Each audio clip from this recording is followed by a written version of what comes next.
Alrighty, you guys. So we're gonna have a discussion. Barry, this has nothing to do with you today. So. And Barry, if you're seeing this, buddy, look, man. This dude, this ought to make you feel good, Barry. At least you got half a clue. I mean, this fucking dude is just. I mean, I've never heard. And the thing is, he's an older man. I mean, I've never heard such fucking silly shit in my life. Even you, Barry, if you hear this, are gonna fucking chuckle at this motherfucker, dude. I mean, so you're off the hook on this one, bud. I mean. So, this person deleted both these videos. They went and said that oil has to do with compression. And you want oil on top of your piston. The viscosity of your oil has to do with compression loss. And you want oil on the top of your piston. Yeah, in his head, and he don't understand how pit rings and shit work. What do you don't never want oil in your combustion chamber, dude. That's why your oil ring in your second ring is 4. As your piston goes up, whatever force throws oil up into the cylinder.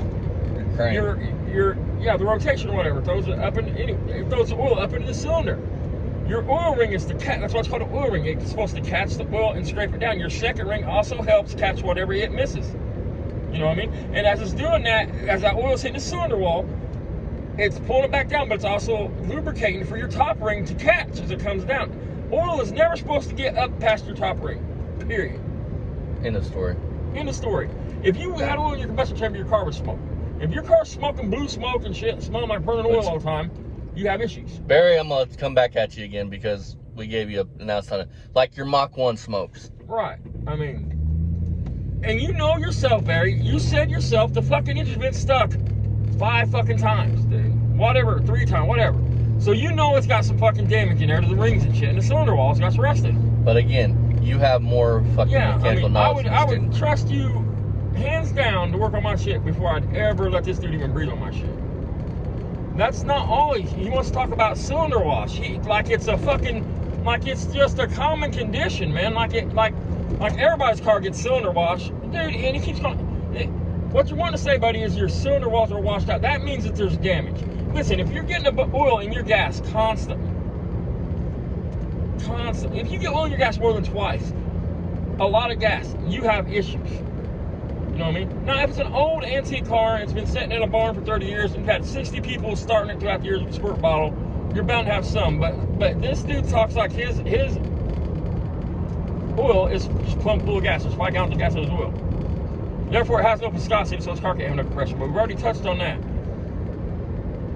If you're getting gas in your oil like that, you have ring sealing issues. Because understand this, hydrolock.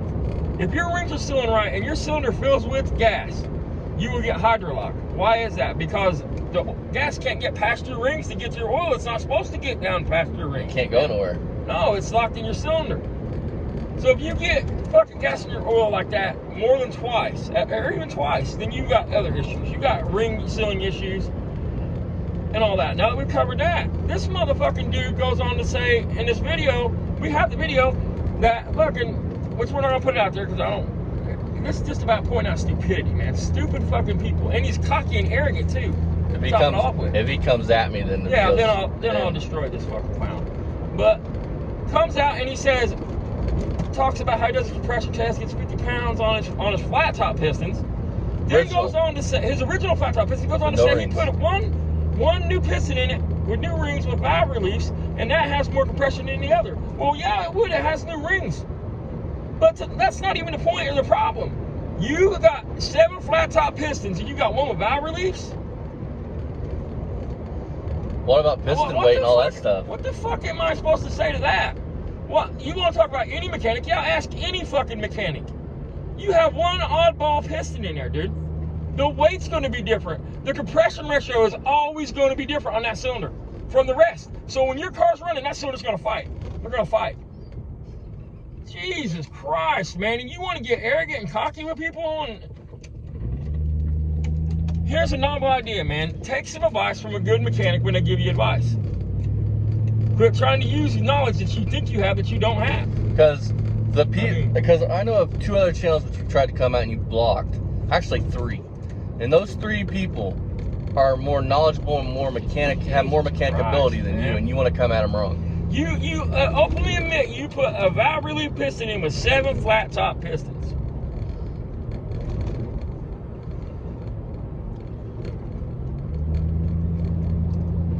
don't know what to say about that. I mean, I feel lost. I mean, That's going to be the type of engine that you pull out and you go, what the fuck did they do? BMW guy, and that's what we're going to call him. He brings me cars all the time. He's got an engine in his garage right now. I ain't seen it with my own eyes, but he was telling me. He went up and bought this engine from supposed to be an engine builder someplace. And the guy said, you walked in the guy's garage, he had fucking engines everywhere. There's beautiful engines everywhere. The guy tells him it's a 355, come out of his daughter's Camaro. It's too much for it, you know the story you hear, you know what I mean? It's a badass built 355, blah, blah, blah, blah, blah. Well, he takes it home, and he's a smart man. And he's a really smart dude. He's an HVAC guy. I mean, his wife's an attorney. Anyway, used engine, usually you pull it apart, put new seals in it, shit like that, you know what I mean? If you have the money and the knowledge, you know? If you're not in a pinch, you need your car running right then. He pulls it apart, and he's like, I'll go a little further. So he pulls the heads off of it. It's got 2 fucking mismatched pistons in it, man. So he's got 6 that's fucking normal pistons, and then 2 that stick up more out of the cylinders. Really? Yeah. I'll have to tell you the story when he goes to pick up stuff tomorrow night. I mean, yeah. I mean, if he'd have put the motor in his car, yeah, it would have ran, but it would have never ran right. You're going to have 2 cylinders that has either more or less. You're either going to have 6 cylinders that have more compression or 6 cylinders that have less compression. And then I want to say something else. Barry, you'll answer this. I'm sure you'll answer it the same way I'm going to answer it. When you put head gasket on something, you A, put them on the cylinder head first or the block first. Right. And then now I'm going to answer because I'm sure Barry went block first. Block first. There's a reason why you have dowels there to hold the head gasket still. So you don't scuff it or scrape the coating off of it. You don't put it on the head first and then try to put the head in place. Hell no. How the fuck do you do that? And then, at least Barry, I've never seen it, but I'm sure that he could pay somebody to put an engine in. He's not on here talking about how swapping fucking engines is the most difficult thing in the fucking world. Listen, if Barry wasn't into young girls and he would just get ahead of the racist shit, if Barry wasn't into young girls and he would have come out and been like, look, I said this shit. Yes, I'm old-fashioned. You know, I come from a different time. I'm really not racist. I'm really not racist. I just spoke. You know what I mean? I apologize. And there wasn't the young girl shit. I wouldn't give a fuck about Barry. I mean, Barry would be, Barry would still be Barry. He would still be an idiot to me. But it's the young girl shit and the fact that he won't even, he called us liars. I mean, he won't even admit he says this shit, dude. I mean, that makes him racist by definition. He won't even, he's old. He could come out and say, well, I grew up in a different time. And it wouldn't change things for most people, or even for me. But it would look better on Barry, you know what I mean? Yeah, my point isn't even really about Barry, but what fucking person goes, I don't know how to mess with bell housings and stuff, but yet you're wanting to teach people how to work on cars and act like you can just know it all, but you can't even swap a 289 or 283, whatever the Chevy version is, small V8 for a 350. And that's not even the problem.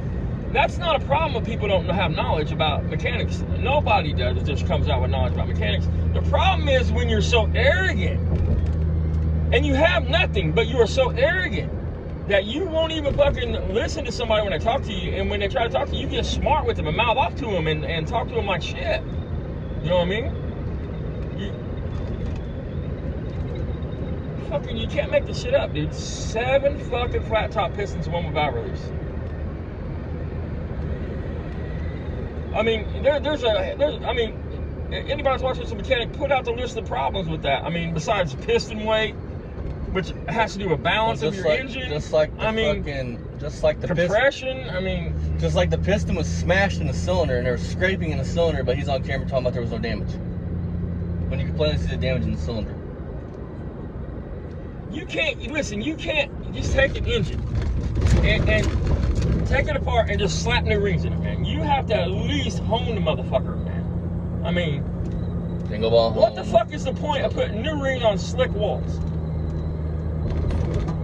Yeah, they're washed out. They've been washed out for 55 fucking years, probably. I mean, and maybe he did hone them. I don't know if he did or not, but how did you hone it in the car? The oil pan on and get all the material out. Get all the material out of it. All the fine scrape. You don't want all that home dust in your oil running through your bearings and shit. I mean, Because you didn't take the crank out of the car, in the car, and there ain't no way you took the crank out of it. Just like he thinks he's gonna put this rear main seal, this fucking rope seal in with the fucking. It can be done. They used to sell a tool called. Is any mechanics out there? Sneaky Pete. Anybody ever heard of Sneaky Pete? It looked like a garage. You choke somebody with. It had like a key ring on one end. It had something on the other end, and a little cable, thin cable, and you could hook onto pull it around the crank. And I mean, you can do it in the car. Who the fuck uses a rope seal anymore? Like, I try to avoid using them at all costs. Right. I mean, nowadays we have rubber seals. Just like, who the fuck still uses cork gaskets when for a small block Chevy, you can get a one-piece rubber gasket? And then who gets on here and whines because they're not, well, he's like Barry on that. He'll get on here and whine, talk about he's been on YouTube since fucking God made the earth, and that YouTube shows favoritism and doesn't fucking, it's a bunch of bullshit. He's a whiny little girl. Listen, YouTube, unless you're like Barry and you get a shout out from a bigger YouTuber, you gotta earn your you're way. gonna have to earn your fucking way. You're gonna have to put in the work. You don't hear me or any other fucking small YouTuber besides maybe Barry on here whining because we're not where we want to be. Well, how about you shut the fuck up, nut up or shut up, and put in the work? But it's like Barry, even is complaining about that shit. It's quantity over quality. I have 10,000 videos. He only has 50. How's he more successful? Because his videos was quality videos, Barry. You have 50,000 shit show. Period. I mean, it's a typical Barry Beamer. Barry's whole life is quantity over quality. The more I have, the more I'm successful. And then these people that this dude. How much junk you have? You remember the guy that I'm not gonna say the event. He does an event for YouTube, and he used to fuck with Uncle Tony. Yeah. He wants to come after him in a short. He literally tried to show him the easy way to replace fucking rear wheel studs without pulling out the axle, because he thinks you got to pull out the axle to replace the wheel studs on a fucking 57 Chevy. He's a fucking dipshit, man. That's what I mean. And it's okay to be a deep shit. It's okay to be a deep shit, folks. It's okay to be a dipshit. I'm a fucking dipshit. I'm a fucktard. But if somebody tells me something, I would at least Google it before I mouth out back to him and seeing if I'm right or wrong. It's like, he don't even got a Google search page. What the fuck was it? Oh, yeah, that's the other thing. He wanted to talk about, well, the cause of the washouts from thermal breakdown in oil. Google thermal breakdown in oil, dude. Which I knew what it meant instantly. I mean, I told you. I mean, the only way thermal breakdown happens in oil is if you're overheating your engine constantly, man. I mean, thermal breakdown happens when oil is overheated past its boiling point. Do you know how hot you have to get an engine to boil oil? So, we're 12 minutes of this. I just wanted to, Barry, you had a break for now. I'll see you later tonight, though, baby girl.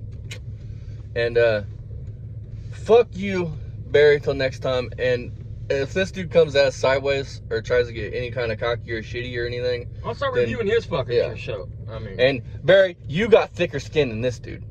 Barry, if it wasn't for this little young girl shit, dude, you're a better man than this dude. I'm telling you. I mean, I'll give you your props for this shit, dude.